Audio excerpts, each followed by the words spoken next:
Hola, ¿qué tal amigos de evenpro.com? Hoy tenemos una actividad muy especial. Vamos a estar conversando con Troy Carter. Él es el genio y el cerebro detrás del fenómeno de Lady Gaga en redes sociales. Ha sido su director creativo y también ha impulsado las estrategias de Lady Gaga en las redes. Y cuando hablamos de Lady Gaga, por supuesto, estamos hablando de números muy grandes. 31 millones de seguidores en Twitter, 53 millones de seguidores en Facebook, pero además tiene su propia red social, littlemonsters.com. Allí, Lady Gaga ha logrado conectar y comunicarse con sus fans de una manera increíble. Y esa relación que se ha establecido entre Mother Monster, que es Lady Gaga, y los Little Monsters, es algo de lo cual vamos a estar hablando acá. Así que vamos a aprovechar estos minutos para conversar con Troy Carter, saber más sobre mercadeo digital, sobre redes sociales, pero lo más importante, la manera de conectar a través de estas redes a celebridades y a su público para generar una verdadera comunicación. Seguro que lo vamos a disfrutar. Well, Troy, it's a pleasure having you here. I mean, it's an honor. Thank you for having me. Troy, you're behind the success of Lady Gaga in terms of marketing, digital marketing and social network. Which one do you think is the base for Gaga's success? I think the base for her success is her talent. You know, no matter how good you are at marketing or social media or relating to fans, you know, I think the core of it is her actual talent, her songwriting abilities, and my job as a manager is just to help tell that story, you know, and help get the songs out to people and to assist in making sure that the tools are in place for her to be able to communicate with the fans directly, and just being able to make it as easy for her as possible. But you know, I think what it boils down to, if the talent's not there, then you know the fans aren't there. So I attribute it all to her talent. We'll talk later on about the story that you have to tell, but you always talk about how important the investment on that talent is, and the talent is forefront all the time. Can you go deeper in the difference between the marketing and the talent of the artist, and how do you really need that talent to work? Yeah, well, what we like to look for, you know, just in general, you know, is I want to work with artists that inspire me. And you know, and artists that inspire the fans, and you know, if you have a less talented act or a less talented person, then you can have the best marketing machine in the world, you know, but you know, they aren't going to sell music, they aren't going to sell concert tickets, and they aren't really going to be able to make that connection. So you know, we just look at talent first. Everything else is secondary and tertiary. Okay. Is there any marketing tip that you would like to share that will keep any artist or any agency on top of the game all the time? What do you have to look for? I think you just have to have that direct relationship and conversation with either your fans or consumers, you know, where there aren't any, you remove all intermediaries, and you know, and you talk in a very authentic voice. I think it has to be about that authenticity, you know, and whether it's, you know, and you know, I look at brands like in the United States, Dr. Pepper has done like a fantastic job just in terms of their social media and the conversation that they have with their audience, and I think they've developed a very unique voice, you know, a voice that, you know, that's smart, it's funny, it's a bit irreverent at times, but it connected to their audience. So you know, so outside of consumers just going to the refrigerated section to, you know, to buy something that tastes good, I think they were also able to put just a bit of a connection in between the brand and the consumers online as well. So there is a lot of emotion behind this. This is not just a rational thing, but also an emotional push. Exactly. You know, I think I think it's all about emotion. You know, one of the things we're going to talk about tonight is just that emotional connection that between bands and their audiences, and how brands sometimes can piggyback that emotional connection. So it'll be a fun conversation. I'm sure it will. So we have a connection, conversation, own voice. What are the no-nos in the business? Mistakes you should never make? I don't think you can.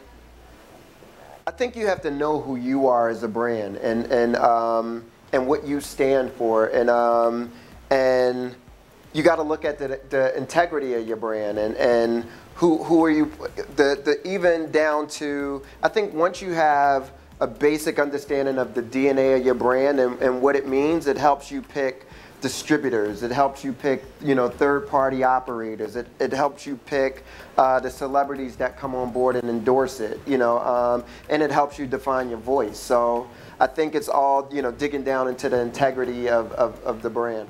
Is this something that you knew from the start, or was there any advice along the way that helped Troy to get to these conclusions and to do all you have done so far? Well, I don't even think I have an ultimate conclusion yet, because you know, I'm learning every day. You know, digital and technology is, you know, it pushes forward every day. It's new technology every week, and I spend a lot of times with in Silicon Valley with incredibly smart founders. I spend a lot of time with artists and, you know, and learning about art and learning about marketing from them. I probably learned more from my relationship with Gaga than I learned, you know, through sitting down with Fortune 500 CEOs. So you know, so I think it's an ongoing education. And this education involves a lot of uncertainty, chaos. It's a constant flux. This is something that you have talked a lot about it. Tell me how it translates into your work. Well, I think you have to be comfortable with living in flux. And I think you have to be comfortable with also having the ability to call an audible, because you thought something was going to work one way and all of a sudden you found out that it's going to work a lot different. So you got to be able to change plans quickly. So, you know, and having an agile organization, or if you have a large organization, being able to have agile units within that organization that are able to move quickly, I think that gives you a competitive advantage. And we have talked about the digital media. What will happen with traditional media in this context that you are describing?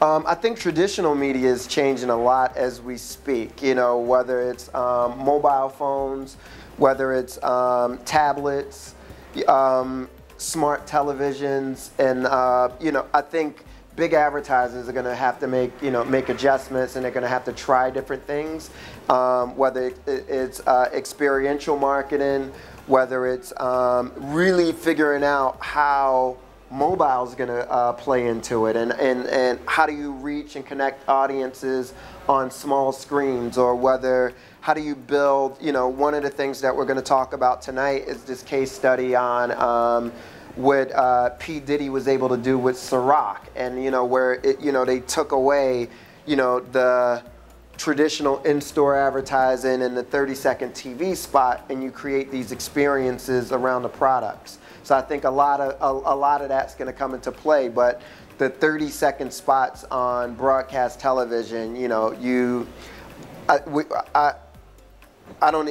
it's not like I'm even predicting it. We're seeing this shift now moving, you know, to other mediums now. But Troy, talking about the predictions, is key to being able to identify trends in the industry. Mm-hmm. Is there any secret of how you can really see the trend coming, or at least, you know, right there, ready and ripe to take it?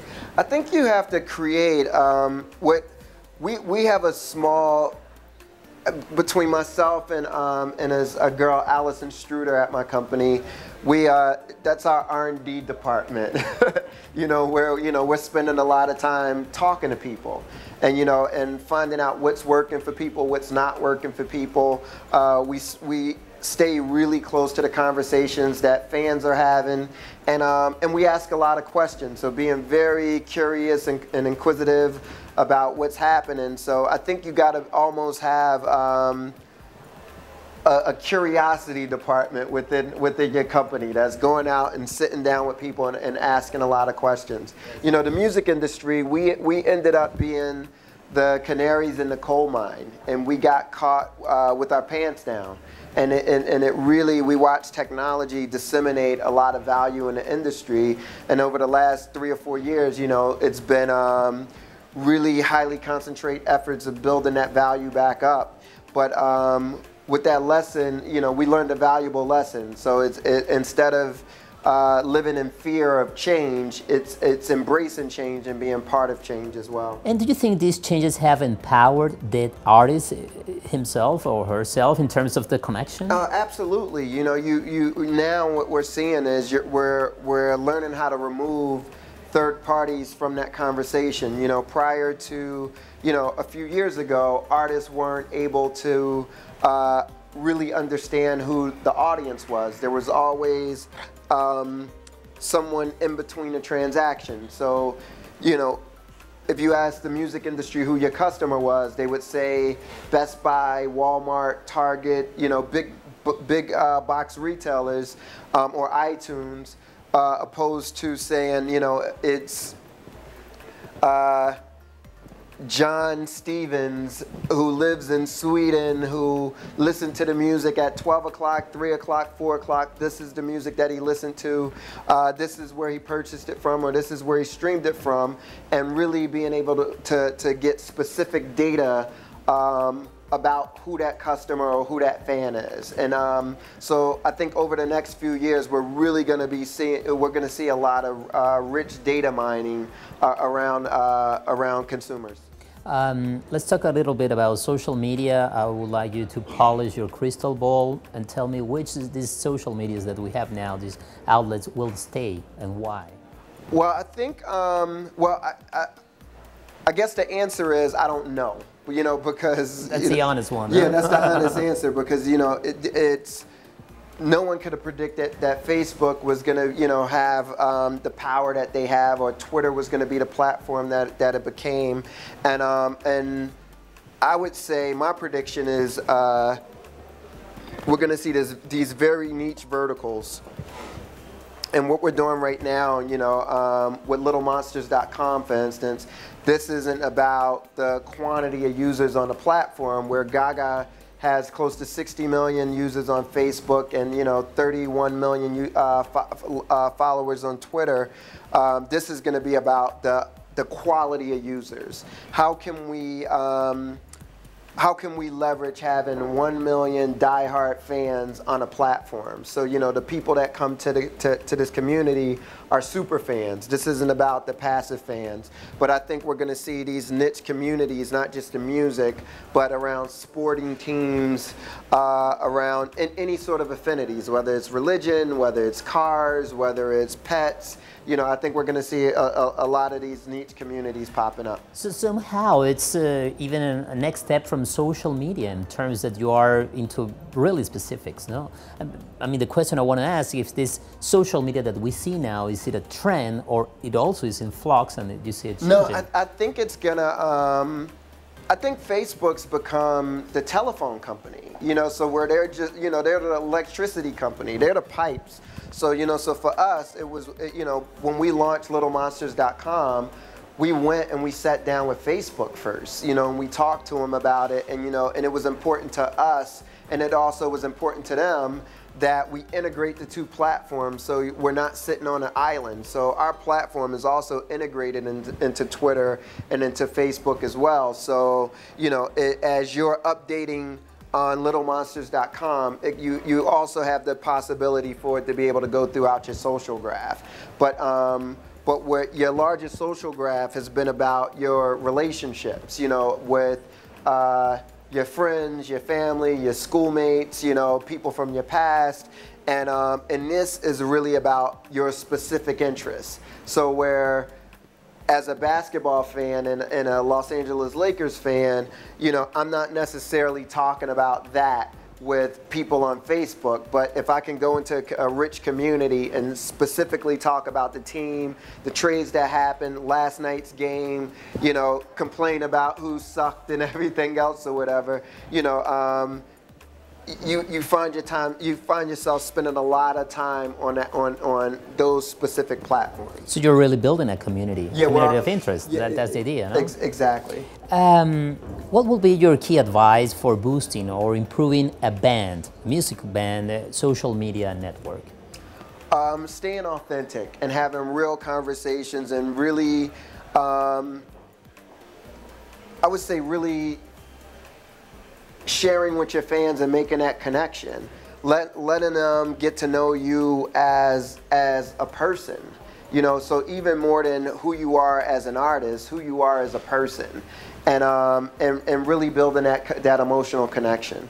So that's part of what you mentioned about telling the story, an authentic story. Exactly. And the telling is as important as the story. Yeah, because I think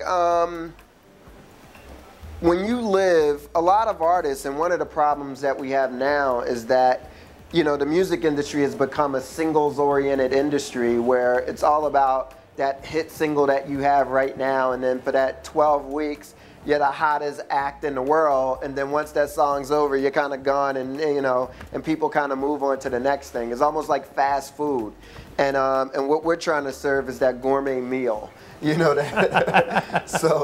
But you know, so what we're trying to do is really concentrate on how do we build that connection, how do we build that fan base, but not just online, but offline also. So with new bands, you know. Being able to spend that time and shaking the fans' hands and going to the clubs and playing live in these small venues and letting people be a part of that discovery process that they then tell their friends about. Music has always been a social experience, even before the internet existed.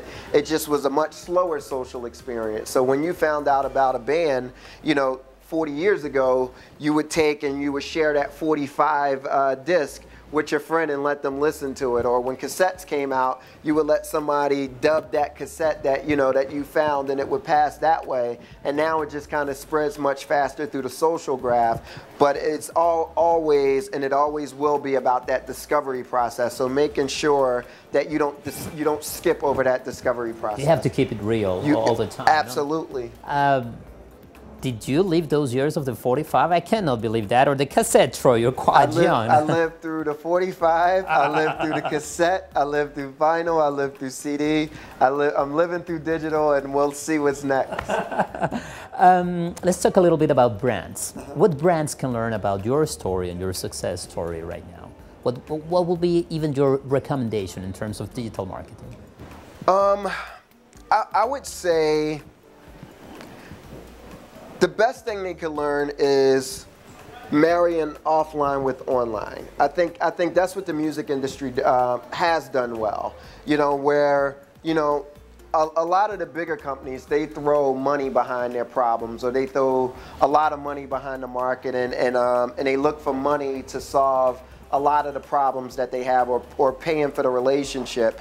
And in music, you know, we're used to working on micro budgets, you know, where we don't have a lot of money to market. So we have to think about what's the small, thoughtful way that we could connect with that fan or that audience, or get the music out there.